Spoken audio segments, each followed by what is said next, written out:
Vertical lines on a Samsung TV, what causes them and how to fix it. Most cases come from loose ribbon cables or a failing T-con board. Try the software fixes first, a power cycle and the picture test.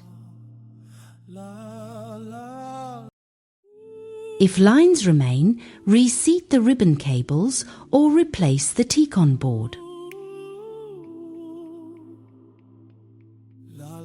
A T-con board is cheap. Panel damage usually isn't worth fixing. Software first, then the T-con.